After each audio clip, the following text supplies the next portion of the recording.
Nasaan ang katarungan? Sino nga ba ang pinagsisilbihan ng kapulisan ng San Pedro?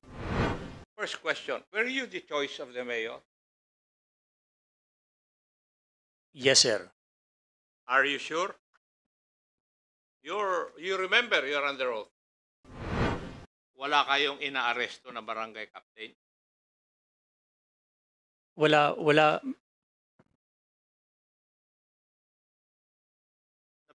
Natigil lang kaya iho eh. Opo, sir. May na-arresto ba kayo na barangay captain sa San Pedro? Wala po kaming naaresto na barangay captain, sir. Lahat po ng allegations doon sa privilege speech ni Honorable Matibag, wala pong katotohanan. Opo, sir. Walang katotohanan. Yes po, sir. Ibig sabihin, mali yung validation na ginawa ng R7? Sir, I'm not in the position na sumagot, sir. Who is in a position to answer that? Sir, yung... So, Congresswoman Ann Matibag, you are recognized. Good afternoon, Mr. Chair.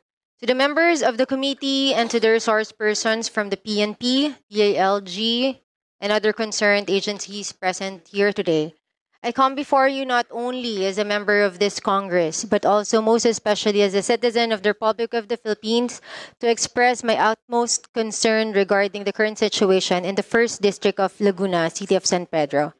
I presented during my privileged speech at the Session Hall last May 6, 2024, the 4 instances where the breach of public trust was committed by the PNP San Pedro against our constituents. Hindi ako mapapagod na ulit-ulitin ang mga kalabisan na aking naranasan at nakita sa mahal kong bayan ng San Pedro. This is unbecoming most especially as I, a congresswoman, was present and was acting on official duty and engagement with our constituents. Sa gitna ng karamihan ng tao at kung saan ako ay dumadalo bilang kinatawan ng Kongreso noong pa tinanggal ang patrolmen na siyang nagbabantay ng kasiguridad at kaayusan sa fiesta celebration. The third instance happened on December 15, 2023 during the scheduled ABC elections as instructed by the Liga ng mga Barangay National Chapter. Police officers armed with high-caliber firearms cordoned and locked the session hall of the Sangguniang Panlunsod of the City of San Pedro. This prohibited the entry of elected punong barangays from conducting their scheduled meeting where the election of the ABC officers will take place. Sino naman po ang nasa tamang kaisipan ang gagawa ng gantong klase ng paglalabag at paggalang sa mga elected officials ng ating bayan? Ang mga hinalal ng bayan ay hindi dapat pigilan sa kanilang magampanan ng kanilang tungkulin. Hindi makatarungan, hindi patas at hindi makatao. Dagdag pa rito, ipinakita ng mga kapulisan ang kanilang pagmamalabis nang sinubukan nilang arestuhin ang isang tao na nakapaglagak na ng piyansa. Dumating ang mahigit kumulang 30 policemen, armado ng malalakas na kalibre ng baril at SWAT equipments at kotse, kasama ang social media teams at City Public Information Officers sa pangunguna na naman ng hepe ng pulis ng San Pedro. Sinubukan nilang takutin at arestuhin ang isang elected barangay kapitan sa katauhan ni Kapitan Eugenio Inion Jr. sa kabila ng kanyang pag-comply ng bail requirements. Isang injustice ang naganap sa harap ng tahanan ni Kapitan Inion. Nasaan ang katarungan? Sino nga ba ang pinagsisilbihan ng kapulisan ng San Pedro?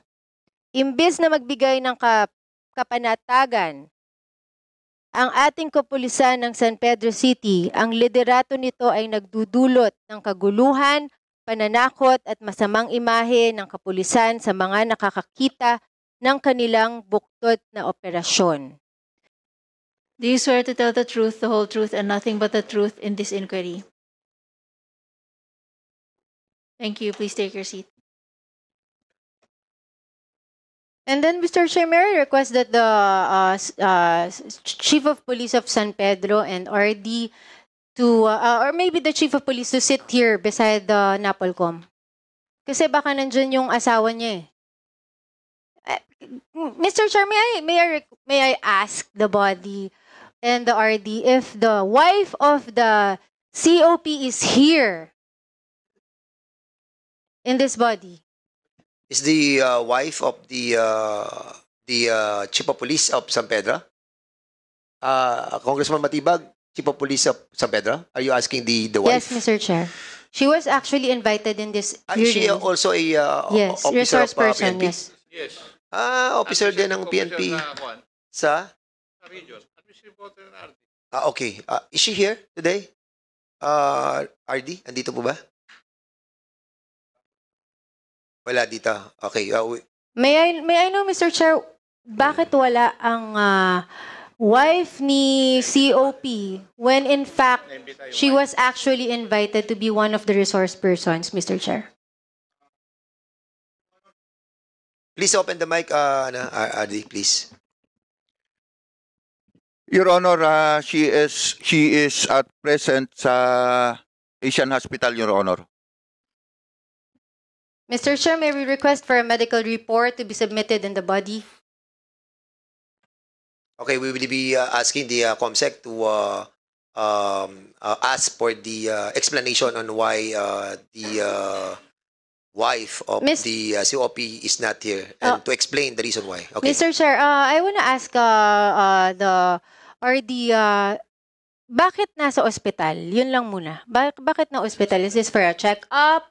Na emergency ba? Anong nangyayari sa asawa ni Hepe?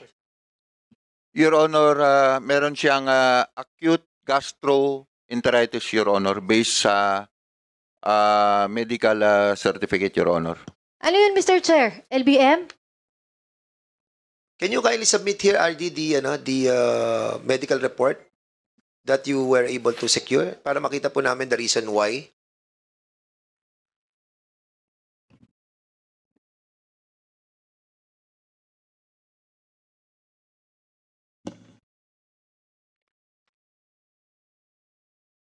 Ano po ba yung acute gastroenteritis? Hindi ako doktor eh. Inflammation of the di ba? Inflammation of the gastro. Mr. Chair, Kaya- would you know, RD, kung ano yon in a layman's term, kung ano yung acute gastro?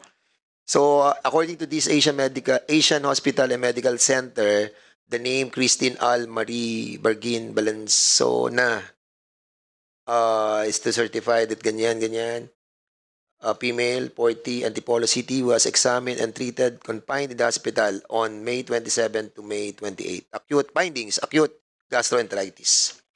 Mr. Chair, Say, Congressman Basita, please.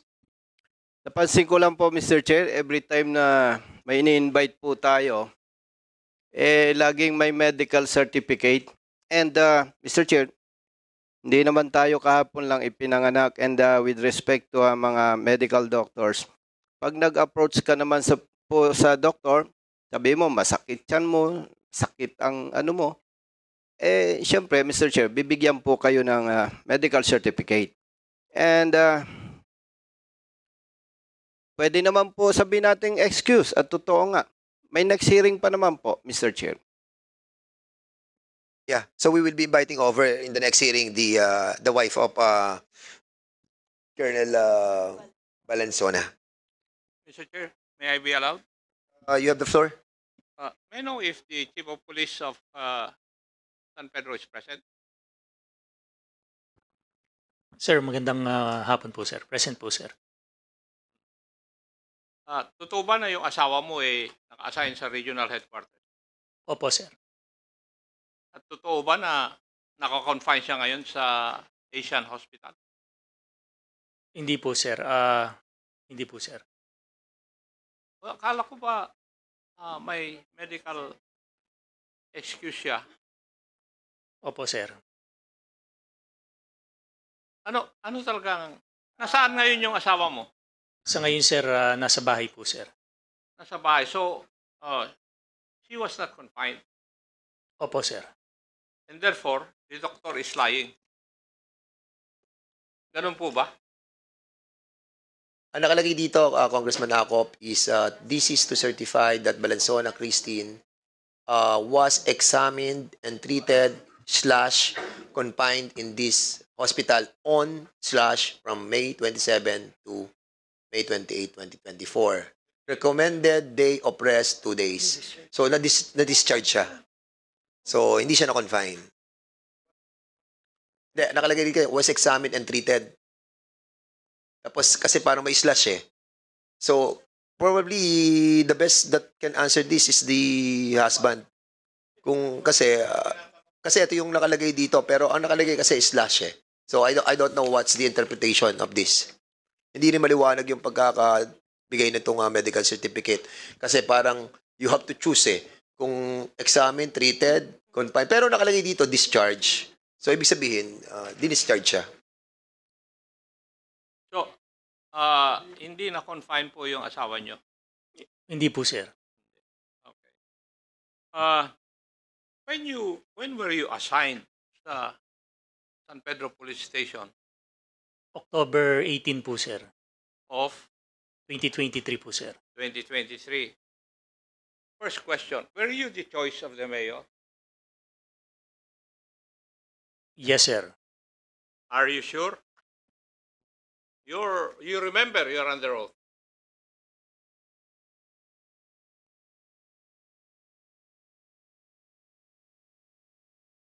Napag-isip ka. Opo, sir. Copy po, sir. Yes, sir. Yes. Yes, sir. Saan yung PD ng Laguna? Yes, sir. Good afternoon, Your Honors. Were you the PD in October of 2023? No, Your Honor. No. I assume January 25. Would you sir. please provide us a copy of the 5 names submitted by the provincial director to the mayor of San Pedro Laguna? Yes, Your Honor. Yes. And would you, nabasa mo na ba yun? Not yet, Your Honor. Yes. Kasi I have the feeling na hindi kasama yung pangalan ni Colonel Valenzuela. Opo, sir. Yes. Di ba? Sigurado ka, ha? Yes, sir. Kasi babalikan kita dun sa tanong ko na yun. Yes, yes. Now, Very close. Artie, do you confirm that?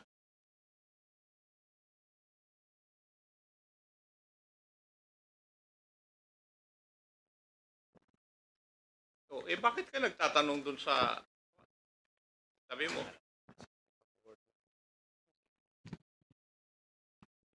Your Honor, if I may check the records because that is under the provincial director of Laguna, Your Honor. I agree with that. That is the rule. But according to the information that I have received, then Mayor Mercado did not choose Colonel Valenzuela. That is why I'm asking for the document submitted to the mayor from the 5 names of police officers from where he will choose his chief of police. And that is precisely also the reason why Mayor Mercado initially, since October, was not supportive to the police station of San Pedro Laguna because the chief of police given him was not his choice. Tama ba, chief of police?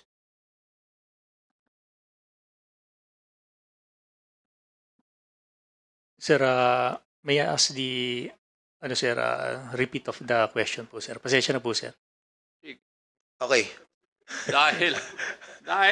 Dahil ikaw ay hindi original na choice ni Mayor Mercado, the mayor is not supporting the police station of San Pedro Laguna fully. Would that be correct? Ang sinasabi ni, if I may, Congressman Acop, Yes. that hindi ka kasama doon sa pagpipilian ni Mayor Mercado doon sa sinubmit.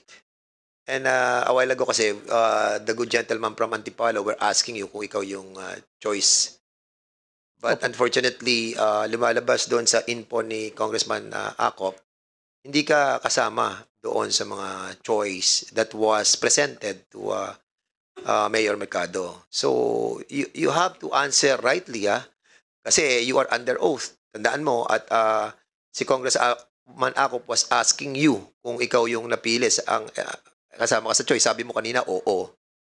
Pero the reason why Congressman Acop is asking for the documents, baka mahuli ka na nagsisinungaling ka dyan on that matter. So, I hope you understand the query of Congressman Acop. Yes po, sir. Naintindihan Yes mo? po, So, Mr. Chair. ang tanong, ikaw ba talaga ang choice ni Mayor Mercado? Yes po, Mr. Chair. Thank you, Mr. Chair. At, kasi doon sa pagtatanong ay paglalahad at pagtatanong ni Honorable Matibag, saka yung statement ng kanyang mahal na may bahay, nakikita ko na originally, hindi ka personada ni Mayor Mercado. And that is precisely the reason why you're catering to all his wishes. Yun yung kaisipan na nandito sa likuran ng aking ulo. Kaya lahat ng sasabihin niya, papagawa sa iyo, gagawin mo. Kasi you're trying to prove na dapat ikaw. When originally, hindi kanya gusto. Tama po ba yung aking analysis, iyo?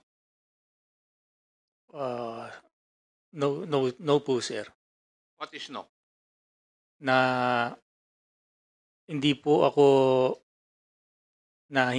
originally na select ni Mayor, and kaya po ako ay sumusunod sa mga kanyang utos to prove yung aking worthiness na maging kanya pong hepe. Okay, thank you. Now, we go to the official complaint of the Honorable Matibag. The reprimand of police officers for assisting the Honorable Matibag during a fiesta. And may I ask the Chief of Police whether this is true? Okay, you are recognized. Please open your mic. No Go. po, sir. So, walang police na na-reprimand. Opo, sir. In other words, you're saying that the complaint of the Honorable Matibag is not true. Yes po, sir. The other issue raised by the Honorable Matibag is that the intimidation of a barangay captain and his family by arresting him in spite of the fact that he has already posted his bail. Would that be true? Would that be true? Not true po, sir. Not true. Wala kayong inaaresto na barangay captain? Wala.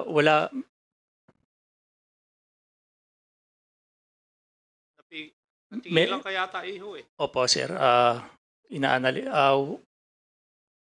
May na-arresto ba kayo na barangay captain sa San Pedro? Wala po kaming naaresto na barangay captain, sir. Pero ano yung kinondak na, according sa privilege speech ni Congresswoman Matibag, ay pumunta kayo doon sa Barangay San Antonio. Medyo familiar ako sa lugar at kilala ko rin naman yung tao, si Kapitan Jun Inyon. So pumunta kayo doon sa lugar at sinasabi dito that in the allegation of Congresswoman Matibag, sorry, with the indulgence of Congressman Acop, para lang at least alam, medyo aware yung pinag-uusapan natin kung ano nangyari. So may dumating na mga sasakyan, mga police cars, according sa privilege speech, 30 ba ang dumating? So more or less. So yun yung tinatanong ni Congressman Acop, kung meron kayong ginawang pag-aresto doon sa doon sa sinasabing subject ng warrant of arrest. Meron ba kayong na-aresto? Wala po kaming naaresto, sir. Walang na-aresto. Opo, sir. But about to be arrested sana. Yes, sir. Okay, Congressman Acop, please. It is on record, kasi I'm basing my questions on the privileged speech of the Honorable Matibag. Yung mga allegations doon. Opo, sir. So, it is not true that you have arrested a barangay captain as alleged by the Honorable Matibag. Yes, sir. The other issue raised by the Honorable Matibag is that a number of police personnel assigned at the San Pedro Police Station function as personal bodyguards of the local chief executive officer and his family. Would that be true? Not true po, sir. Do you provide security to the local executive and his family? No po, sir. No, you do not provide any security. Opo, sir. Hindi siya humihingi sa'yo. Humihingi po, sir, not for his personal capacity, but for some activities, sir. So for some activity. The other issue raised by the Honorable Matibag is the transport of the election returns to the canvassing center by the Commission on Elections and Department of Education personnel was intervened by the local police. It was said that they tried to deliver the same to City Hall using a private car as ordered by the Chief of Police under the instructions of the local Chief Executive. Do you also deny that? Yes, sir. Yes. Opo, sir. So lahat po ng allegations doon sa privilege speech ni Honorable Matibag, wala pong katotohanan. Opo, sir. Walang katotohanan. Yes po, sir. So in other words, you expect na yung result ng R7 investigation ay walang penalty na i-impose? Sir, Kasi I sabi am- mo, wala lahat eh. Hindi ginawa lahat ito eh. Yung allegation. So, ibig sabihin, mali yung validation na ginawa ng R7. Dahil yung validation na ginawa ng R7 is based on the complaint filed by Attorney Matibag. At nandito rin sa privilege speech ni Honorable Matibag. So bakit nagrekomenda yung R7 na magkaroon ng pre-charge investigation? Kasi may nakita sila sa validation, di ba? yes, sir. Yes. Kasi kung sa validation pa lang, wala silang nakita na ebidensya, kagaya na sinasabi mo, hindi nangyari lahat ito, dapat doon pa lang sa validation, nirekomenda nila sa RD na walang katotohanan lahat to. And therefore, there's no need for a pre-charge investigation. Yes, sir. So, ibig mo sabihin, mali yung R7. Sir, I'm not in the position na sumagot, sir. Who is in a position to answer that? Sir, yung R7 po, sir. So, R7, will you please answer that question? Wala. Sabi ng ng Chief of Police, wala raw katotohanan lahat po ng aspeto nung reklamo. But during your validation, you found out that there is reason to conduct a pre-charge investigation. How is that? R7, please answer. Bali sir, yun nga po sir ang naging basis, yung result po ng validation para po ma-recommend po namin sila for be subjected to pre-charge investigation. What is the basis of your pre-charge of recommending a pre-charge investigation? Kung sinasabi ng Chief of Police, wala lahat katotohanan ito. Some of the allegations may be true, sir. Kaya po conduct po ng pre-charge investigation and it was approved by our regional director, sir. Hindi ba R7? Pag nag-conduct ka ng validation at magre-recommenda ka, dapat may ebidensya ka. Yes, sir. Meron po. So, in other words, what you are trying to tell this committee is that merong ebidensya kayo nakita na may katotohanan yung reklamo ni Honorable Matibag contrary to the belief and statements of the Chief of Police. Ganon po bang ibig nyo sabihin? May possibility po, sir, na true. Kaya po, kailangan pong humantong sa next level of investigation, the pre-charge investigation, sir. Okay. Now, matanong ko po kayo, ano po yung ebidensya ninyo na nakalap doon sa first charge? Bakit na-reprimand yung mga pulis na nag-escort kay Honorable Matibag sa isang fiesta celebration? Sir, maybe I'm not in the position to answer that, sir. Because hindi po kami, sir, yung nagpa-reprimand dyan, sir. But was it a part of your investigation sa pre-charge? Di ba? Isa to sa mga iniimbestigahan ninyo, di ba? Yes, sir. So in accordance with your investigation, anong tingin niyo doon?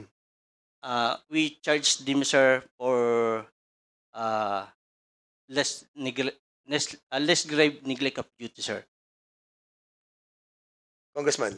Ang tanong ko is, ano ang basihan ninyo na may katotohanan yung charge ni Honorable Matibag na nag-reprimand kayo ng mga police officer na nag-escort sa kanya o nag-provide ng security sa kanya during a fiesta celebration? Yun po yung katanungan ko dahil binasa ko po yung privilege speech ni Honorable Matibag dahil doon ko makikita yung mga charges. As of now, sir, we are still conducting an ongoing investigation pa, sir. Pero may mga certain statement na, sir, na nakunan. But you were the one who conducted the validation, tama? Yung our DMS section, sir. Yes, sir. Hindi ba kayo rin yun? Our officer. O, di, dapat nakita nyo ron na halimbawa walang ebidensya, wala man lang ni katiting na pruweba yung sinasabi ni Honorable Matibag na nag-reprimand kayo ng police officers na nag-provide ng security sa kanya sa fiesta. So if that is not true and you did not have any evidence during that time, bakit sinasama nyo sa investigasyon ninyo?